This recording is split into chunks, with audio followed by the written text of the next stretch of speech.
ChatGPT, Google Gemini, Satya Nadella, Scarlett Johansson as well. So many questions about AI, but we don't have one definitive answer. He's agreed. He's agreed. Wait, really? All right, let's go.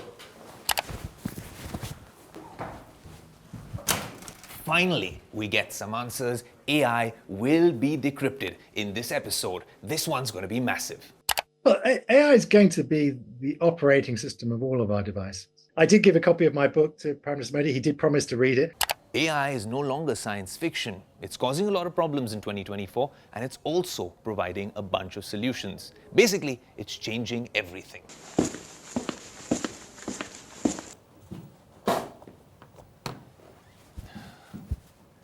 Okay, we got this. My next guest on the show is award-winning AI researcher, professor, and author, one of the world's foremost AI experts, Professor Toby Walsh. What a pleasure to have you on Tech Today. It's my pleasure to be virtually in magical India. Virtually, but I promise you this is nothing artificial about this particular interview. We're very keen to get started. I want to dive right in, Professor Walsh. We've just gotten back from Cupertino, and Apple has announced their version of artificial intelligence. They're calling it Apple Intelligence. And of course, there's this big focus on privacy and security. And then, of course, we've been seeing what's happening with Meta and Meta AI. OpenAI and ChatGPT is literally in the news every second day. Now, just as someone who's been researching this subject for so long, and given that companies in big tech such as Apple are now focusing on ethical AI and keeping the consumer first, do you think this is the right approach? Or is it all about enterprise and making all the money? I think people don't really understand quite how this is possibly the biggest gold rush in human history. It's not a coincidence that OpenAI was the fastest growing company ever. There were 1 million users at the end of the first week, and over 1 billion people were able to access their services at the end of the first year.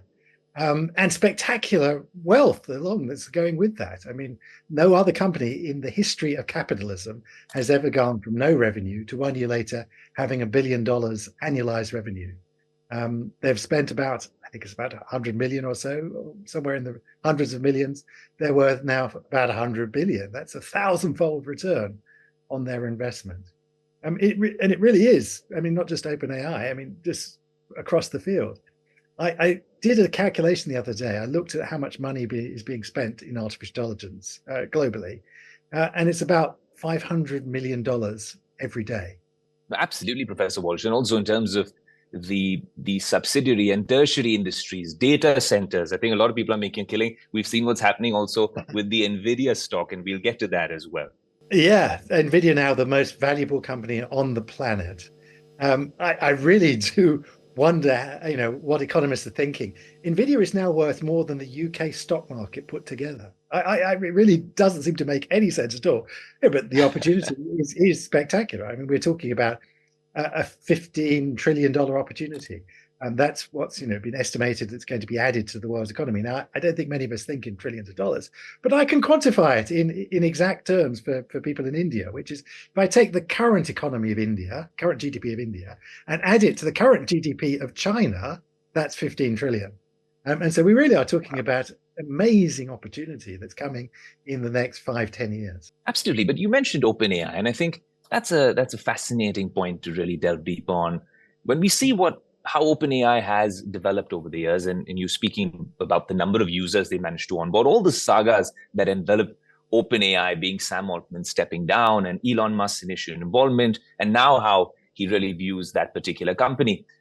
There's also the recent controversy in terms of how GPT-4o has developed. Those demos mesmerized us when we saw the keynote a couple of weeks ago, but then there was a concern that voice sounded like a Hollywood celebrity, and then legal recourse followed. The end goal, it seems to be, for Sam Altman and team, Professor, is to achieve AGI, a concept people don't seem to be talking about so much yet, artificial general intelligence. When these machines actually get as adept and as capable as humans, or maybe even surpass human intelligence. As someone who's been researching the topic for decades now, do you think that this is fear-mongering, or should there be the right sort of checks and balances before big tech and Mr. Sam Altman really manage to achieve what they're calling AGI? Well, I think we will exceed human intelligence. I think it would be terribly conceited to think that we wouldn't. I mean, every time we thought we were special, we were wrong. We thought that the sun went round the earth. Copernicus taught us we were wrong. We thought we were different from the apes. Darwin taught us that we were wrong.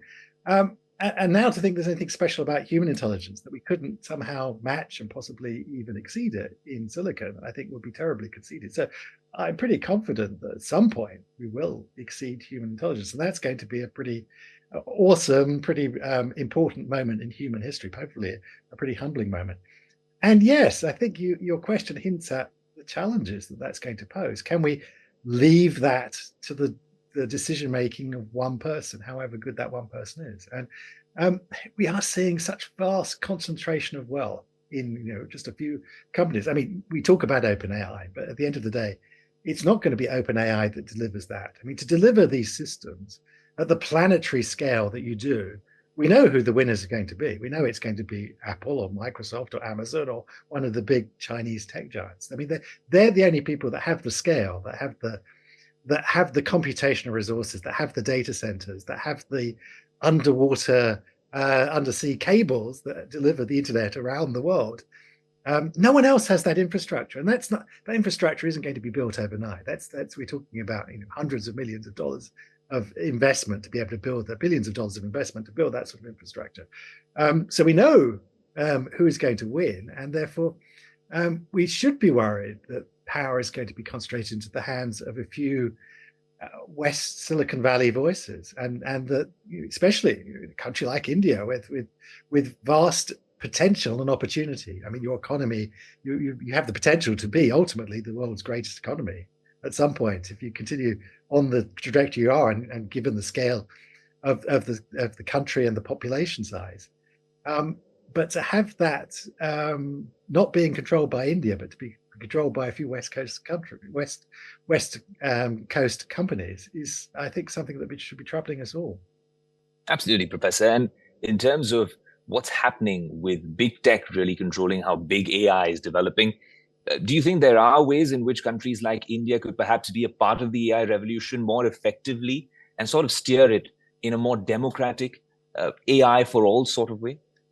Oh, there's everything still to play for, because whilst it's taking scale and compute and resources to build this stuff, at the end of the day, AI is driven by data. That's the fundamental message of the last 40 years of my research, is that it's nothing without the data. And of course, in a country like India, 1 billion people, you are a vast source of data. So if you hold onto that data and use the wonderful commerce data, the wonderful data that your government is collecting, the wonderful health data, all of that data, that is going to drive the AI revolution as much as the tech companies.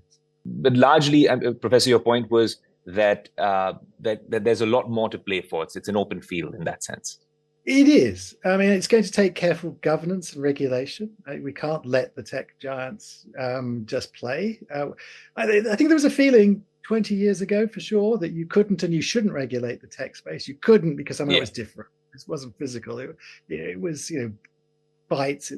These companies cross national boundaries. They had the power of small countries, the wealth of small countries, and you shouldn't, because that was going to stifle innovation. And I think there might have been some truth to that 20 years ago, when we were at the beginnings of the internet, beginnings of this AI revolution. But today, I think there's growing realization amongst politicians, and indeed, when I had the privilege to speak to Prime Minister Modi, this was one of the very topics we talked about, which is there's a growing realization amongst politicians that you can and that you should, indeed it's necessary for us to regulate the tech space to ensure that it's aligned to the public good. Which really segues me to the next question. Your meeting with Prime Minister Modi on his recent visit to Australia. That's one of the points. Now, you spilled the beans on that one, Professor. But what was that like? I know you also gave him a copy of your book, and some of your books are fascinating. I know that one of them was very relevant and germane to the Indian elections. And this is a big election year across the world.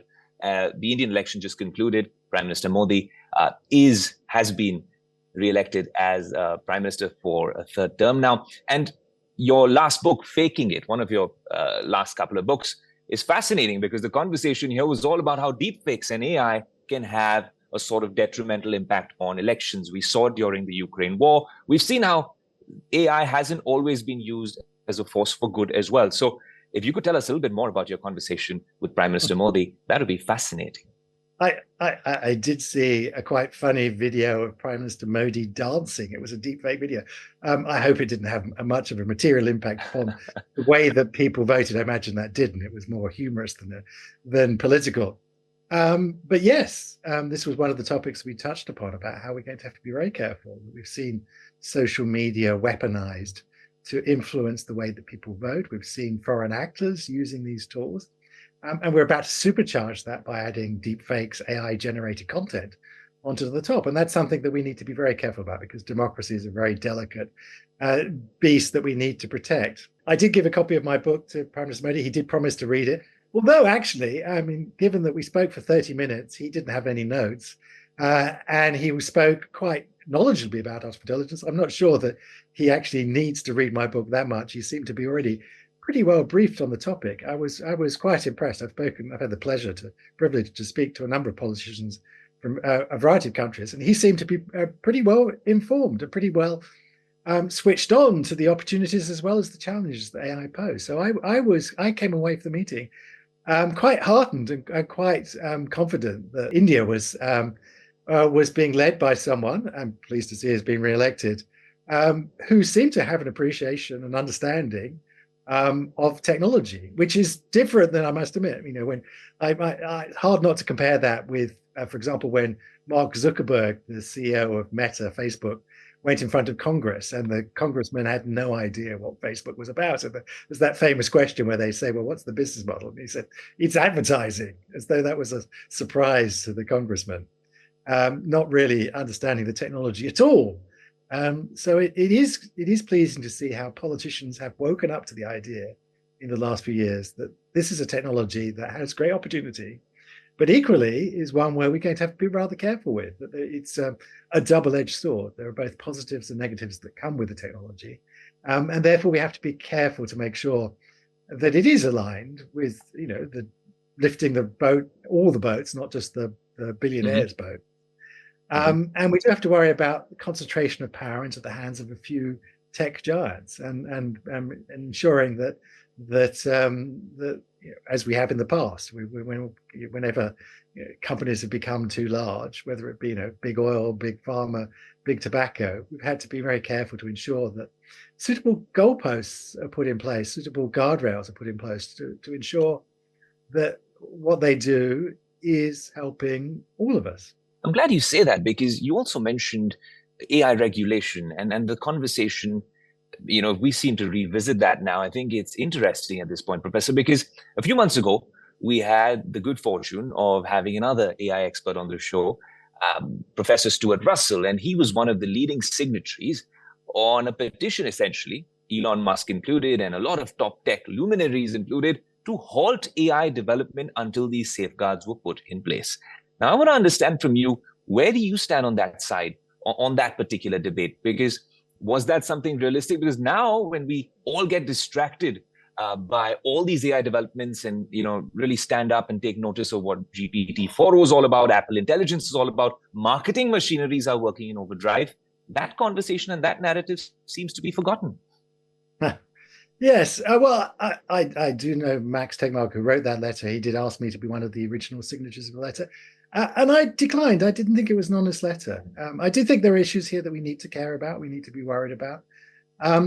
But the idea that calling for a pause for 6 months was going to be a solution to anything didn't seem to me to be honest. It didn't seem to be honest, because if you truly believed of the fears that were raised by this letter, then why would you pause for 6 months? You'd pause until you actually solve those problems. And secondly, I didn't believe there was any hope that, given the financial pressures, that the tech companies were just going to stop because we asked them to stop. There was absolutely no hope in that. So it wasn't honest in that sense. But it wasn't honest because, like many of my colleagues working in the field, I actually don't believe that the sorts of threats that were being outlined in that letter need to trouble us today. There might be a distant future where we do have to worry about super intelligent machines and where that's going to take us, but that's some way off. And that's actually it's quite dangerous to make such a claim, such a call now. There's a fable of the boy and the wolf. If you cry wolf too often, then when a real wolf turns up, people won't be listening. And I'm actually somewhat fearful that indeed this letter has created that little bit of problem that, you know, in the future when we do have to warn the general public that, you know, these machines now are becoming rather too capable, and it's potentially quite dangerous, and that they could fall into the wrong hands and be used for malevolent purposes, that people will say, but you already cried wolf once, and it was turned out not to be anything to worry about. When we talk about recent developments with large language learning models, data sets, we see that there is one concern, Professor, which is how misinformation and biases really can creep in. We've discussed hallucinations on our show before, but when we see these new products coming in from Google, be it Gemini or, you know, ChatGPT with a new version, there's always that concern. Now, you've understood this space and you've researched this topic for many years now. How important is it for us to really address these concerns, nip them in the bud, and more importantly, how important is it for us to really have a diverse sort of inclusive team that's building these algorithms and these programs to ensure that a lot of this doesn't happen in the first place? No, definitely, you put your finger on one of the cures, which is having a diverse team, making sure that there's a variety of voices, different cultures, different genders, so that the questions get asked, because there's plentiful evidence that diverse teams make better product, are much less likely to let these things slip through. But these are deep fundamental problems. I'm not sure that you know, hallucinations are going to go away anytime soon. It's really quite difficult for us to actually eliminate them. In some sense, we don't want to eliminate them. I mean, the creativity of these machines depends upon their ability to hallucinate things, to hallucinate, you know, brainstorm ideas for you. You don't want that to go away. The fact that ChatGPT can write a poem in the style of Shakespeare is because it can hallucinate iambic pentameter in the style of Shakespeare. That's quite a fun capability. I don't think we want to stifle that. But equally, the problem is that these large language models, these AI tools, they don't understand language the same way that you and I understand language. They're much more statistical. They're not understanding the words deeply like you and I are understanding the words deeply. If you indulge me, I can give you my favorite example. Please do. You ask ChatGPT how many S's in the word bananas, and it says to you, there are 2 S's in the word bananas. You say, oh, let's make it even easier. How many B's in the word bananas? It says there are 3 B's in the word bananas. It's not understanding the problem like you and I understand the problem. I mean, it's interesting, actually, it's quite informative to understand why it makes that mistake. It makes that mistake because people do struggle to spell the word bananas. But the problem with the word bananas is people don't know how many A's, 3 N's, 2 N's that are in the word bananas. But in the training data, which is the internet, no one has got the number of B's or the number of S's wrong. Everyone gets that right. Everyone knows that's 1. So that's not in the training data. The only thing that's in the training data is A's and N's, and the answer is 2 or 3. So it says what it finds, what's probable in the training data. So it says 2 or 3. And it's a coin toss whether it tells you 2 or 3. So it's not understanding the words like you and I understand the words. It's just saying what's probable. And what's interesting is how often what is probable is actually the correct answer, which is very surprising given it's trained on the internet, and there's a lot of falsity on the internet. There's a lot of things that are not true on the internet. What I take actually from the success of these tools, their fluency, their command of language, is that we've overestimated human intelligence. That actually a lot of human communication doesn't actually use that much intelligence. We don't actually use our brains as often as we think we do.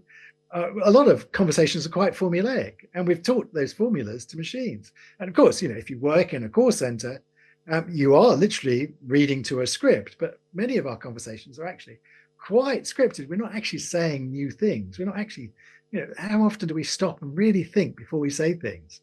And so that command of language we've now given to machines, but that actually perhaps says more about human intelligence than it does about machine intelligence.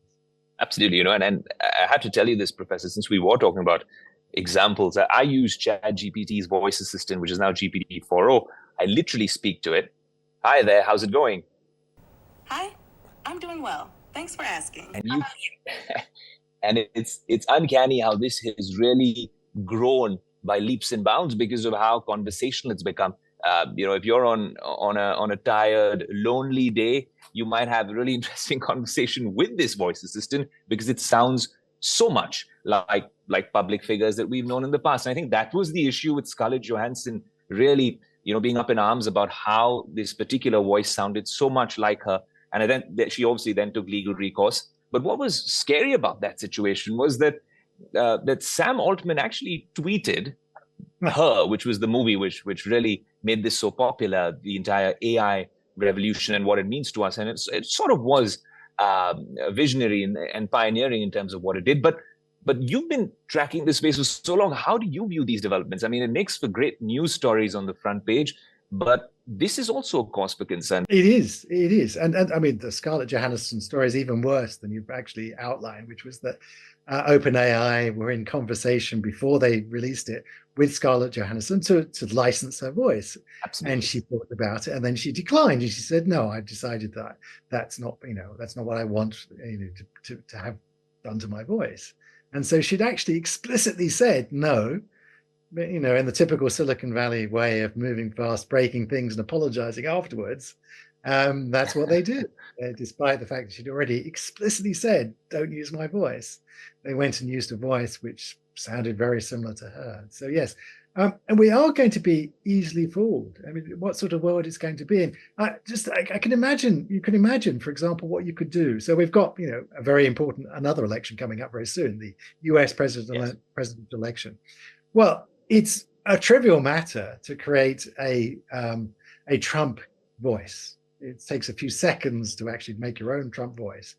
It's a trivial matter to train it on Trump's speeches, so it speaks like Trump. Now, what you could do at very little cost, and there's nothing to stop you doing this as well, nothing in federal law to stop you doing this, you could ring up every voter in the United States and have Trump, deep fake Trump, have a conversation, a personalized conversation. You can find out about people on their social media. They're a golf player. Okay, so Trump's going to talk about golf with this person, and try and persuade them to vote for Trump. That would be, what I call a weapon of mass persuasion. And there's nothing to stop you do that. And what's troubling as well is that in that call you could say anything, any lies, any promises, because no one else would hear the call. Right? It used to be, politicians had to own whatever they said because you'd have to broadcast it, everyone would hear. If lies, they would have to, say that own those lies. But now you can narrowcast these messages so that everyone gets told different lies. And also, when we talk about these AI chatbots really getting so much better with every rendition, how do you see them evolving in the next maybe 2 to 3 years? Because I think you need a medium-term sort of an outlook when it comes to them, because voices are changing, they're becoming more conversational, the sort of data sets are evolving, a lot of misinformation is being addressed. How do you see these evolving? Do you eventually see this being the software to a larger hardware? I know you also do a lot of research with robots, and there's a bunch of them with you at university as well. Is that really the end goal? Because that's also a scary picture for a lot of people watching at this point. Well, AI is going to be the operating system of all of our devices. So everything, if you think about it, we're connecting everything to the internet. Our front doorbells, our lights, ourselves, our cars, our toasters, everything is being connected to the internet. Most of those devices don't have a keyboard or a screen for us to actually be able to interact with. And most of those devices, we wouldn't want a keyboard or a screen, even if we had one. So how are we going to actually interact with these devices? Well, we're going to talk to them, and they're going to talk back to us. And AI is going to be sprinkled into every one of these devices so that we can have a conversation. And this means, in 5 or 10 years' time, you'll walk into a room and you'll just say, "Lights on," and you'll expect something is listening, and you'll say, "Who won the footy last night?" And the room will know something about you, will know that you support Manchester City, and it will go off and find the result for the Manchester City football match last night and tell you what the result was. And so we're going to have this long-running, lifetime long, in fact, conversation with all of our devices. And they're going to know us better than our spouses do. It's going to be quite many respects. The movie Her was I think quite I was just going quite to say that. Yeah. premonition of what it's going to be. We're going to become quite attached to these devices. It's going to be quite an intimate, quite a deep relationship we have with them. There's a lovely saying, often attributed to the chief economist at Google, which is the way to understand the future is to think what rich people have today, and in the future, us poor people will get those things in computerized form. So rich people have chauffeurs who drive them around. Well, we'll have driverless cars that chauffeur us around. Rich people have private bankers that manage their richness. Well, we don't have richnesses, but we'll have AI bankers that manages our much more limited resources. Rich people have personal assistants who do all their things for them. Book them haircuts, find them tables at restaurants, and manage their diary. Well, we have these intelligent AI assistants that do all those things for us. So very much that's, I think, our future is to have what rich people have today with paid people we'll have with AI. Professor, what's interesting is that there's all sorts of cool products coming in now, which are leading to more adoption of AI, even though we don't know it. We saw what Apple did with Apple Intelligence. It's all across their ecosystem. Google's trying to do it with Gemini. ChatGPT really was the iPhone moment for AI. And then these, the Ray-Ban Metas, wearables, which we've been using, which of course have one privacy safeguard, which is this white light that blinks every time I'm recording.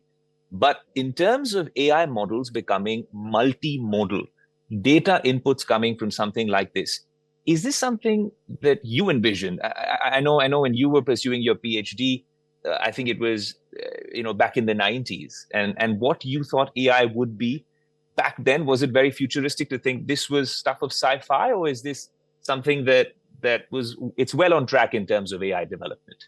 Yeah, I mean, we are very much in the future. I remember, as a young boy going to see Stanley Kubrick's classic movie 2001: A Space Odyssey.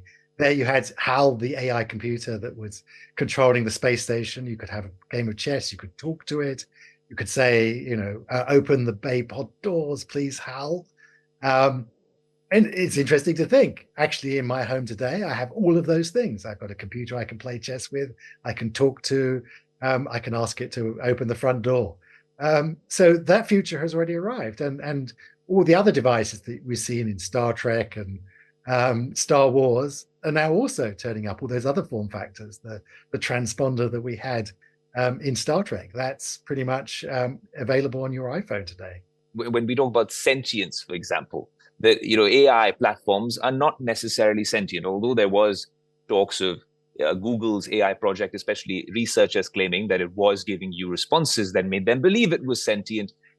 Humans really come with a special quality, Professor, and I'm guessing you'd agree, which is emotional intelligence. With some of your books and research, especially Faking It and Machines Behaving Badly, how do you really connect the two? Is there going to be, a perfect blend of us balancing what essentially AGI would be, and also keeping our core values of human emotional intelligence in place? Well, you put your finger on what's unique and special about humans, which is our sentience, our consciousness, and our emotional and social intelligence. Indeed, what our superpower was not the fact that we were smart. Our superpower was our ability to come together, our society, the fact that we banded together in small groups, in tribes, then villages, then towns, then cities, then nation states, and now, at the United Nations, we've come together so that we're far more powerful together as the 8 billion odd people on the planet together than we were individually. We weren't the fastest, we weren't the strongest, but we were the ones that learned how to cooperate with each other, and that was our unique capability. And it's interesting, it's why, in fact, I think artificial intelligence is ultimately, possibly, one of the most important, profound scientific studies of this century, which is that we're trying to build those sorts of capabilities in machines. Machines, as you point out, today are not sentient. There's no consciousness in machines, as far as we can tell. That's something that's limited to biology. And in the next 50 or 100 years, as we build more and more capable machines, there's an interesting scientific question whose answer we do not know, which is, will those machines ever get anything like that consciousness, that awareness of themselves that you and I have? Now, when you woke up this morning, you didn't say, you know what, I'm intelligent. You woke up and you say, I'm awake, I'm conscious again. That's the rich experience of being alive. And we have no idea whether machines will ever have that or not. I mean, it's possibly one of the least understood scientific ideas. I mean, I can in a sentence summarize exactly what science knows about consciousness. It occurs in the brain, somewhere around the base of the brain. That's it. That's the total sum of scientific knowledge of the thing that's most profound about being alive. And so that's, as the more I've studied AI, the more I've realized that maybe not only is it going to be build these interesting artifacts, these interesting machines that can do useful stuff and that will transform the way that we live and work and play, but also it may actually tell us something quite important, quite profound about the human condition. And in terms of AI's impact on society, Professor, in the next 5 or 10 years, that's something that you understand really well. Do you see some sort of adverse impact that we should be wary of or we should be prepared for? How important is ethical and responsible AI as we really march towards the future? It's absolutely cardinal. I mean, the problem is that artificial intelligence is a dual use technology. There are very positive uses of the technology, the way that we can disseminate healthcare knowledge to anyone who's got access to a computing device, the way that we can have really high quality educational tools in the hands of people in the remotest Indian villages. So profound technology that would transform our economies, transform the way we live, but equally ones that will be used in ways that could be quite negative, that could be used to impact our democracy, that could be used to concentrate wealth in the hands of the few. We have to be wary of those outcomes as well. I mean, the two things I think that worry me most was one, the way that we're going to add artificial intelligence to social media and use it to disrupt our electoral or democratic processes.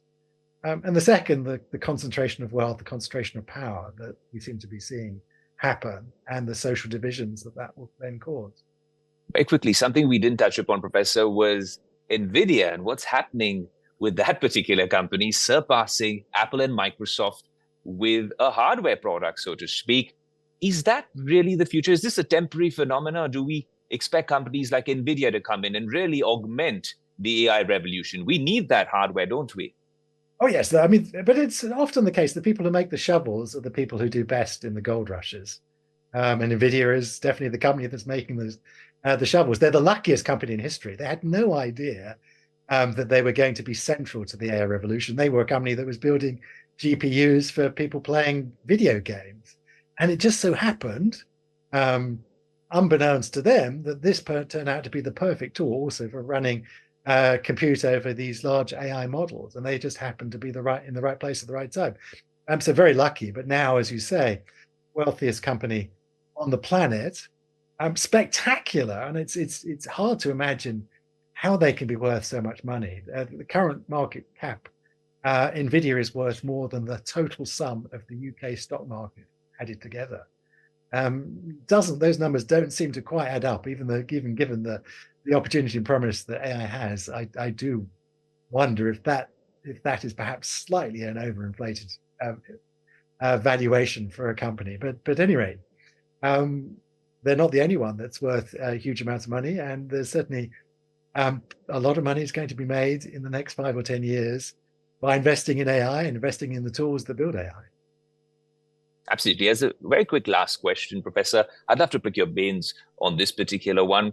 When you look at how AI is developing across the gamut, and you see some of these big tech personalities who pivoted towards AI, you might find it quite interesting because, earlier on, no one spoke about AI a couple of decades ago the way we speak about it in every minute or second of the day.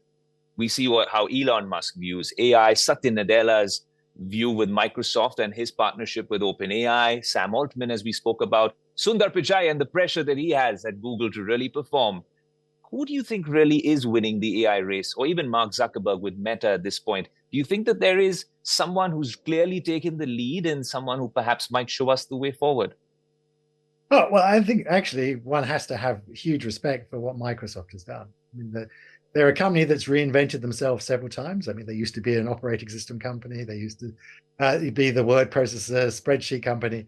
And now they're reinventing themselves as the AI company. And they really have, in many respects, made Google wake up and dance. And in many respects, we saw with the controversy around OpenAI, Sam Altman's employment as CEO, that Microsoft are very much pulling the strings in that relationship, that partnership that OpenAI has with Microsoft. It's clear that Microsoft is very much in charge. And Microsoft have really pivoted, such a large company, pivoted very well, and are certainly executing as better probably than any other of the large tech companies in this space. So I have a lot of respect for a wonderful product of India. Absolutely, Professor Walsh. And we're so thrilled that we could have this conversation with you. And honestly, we're looking forward to many more such conversations with you on AI, innovation, the future of humanity, so to speak. Maybe on a podcast, maybe many thousand feet up in the air, maybe in person at the India Today Conclave. What a pleasure to have you on Tech Today. And we hope to chat with you again very soon. It's always a pleasure to be in magical India.